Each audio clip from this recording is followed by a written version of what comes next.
हरी भरी घाटी के बीच एक छोटा सा गांव था जहां लीला नाम की एक खुशमिजाज लड़की रहती थी। चमकती आंखों और नेक दिल वाली लीला दोस्तों के साथ हंसती, खेतों में हवा से बातें करती और हर किसी की मदद करती थी। पर लीला को क्या पता था कि एक खास रात उसकी जिंदगी बदल देगी।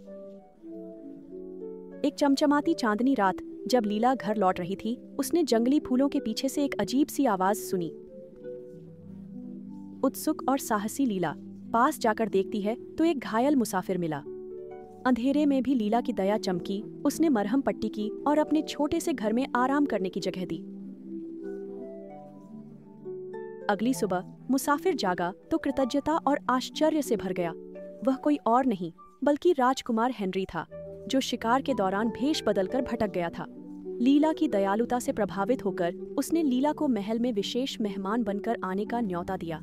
जैसे ही लीला द्वार के सामने खड़ी हुई, वे खुल गए और उसने देखा कि वहां शानदार बगीचे, ऊंची मीनारें और व्यस्त गलियारे थे जो उसने पहले कभी नहीं देखे थे। लोग एक प्राचीन भविष्यवाणी के बारे में फुसफुसा रहे थे, जिसमें एक खोई हुई राजकुमारी का जिक्र था जिसके हाथ पर एक छोटा सा तारा था।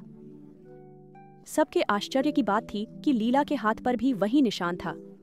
बुद्धिमान वृद्ध दरबारी जादूगर ने इसकी पुष्टि की। लीला वास्तव में वही खोई हुई राजकुमारी थी। शाही जीवन सिर्फ चमक दमक और सोने का नहीं था। लीला को चालाक दरबारियों और अनपेक्षित दोस्तों की चुनौतियों का सामना करना पड़ा। वह सुनती, सीखती और हर कदम पर उसका साहस राज्य के किसी भी रत्न से अधिक चमकता था।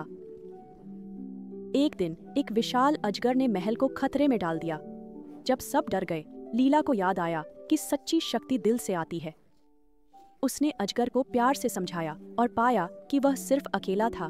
जल्द ही अजगर एक वफादार दोस्त बन गया और लीला का राज्य पहले से भी ज्यादा सुरक्षित हो गया। लीला, जो कभी एक साधारण गांव की लड़की थी, अब राज्य की सबसे प्यारी राजकुमारी बन गई, जो सबको सिखाती थी कि दया और साहस ही सच्चे राजसी गुण हैं। और जब वह महल से अपने बचपन की चांदनी घाटियों को देखती तो सोचती कि और कौन से जादुई साहसिक कार्य उसका इंतजार कर रहे हैं।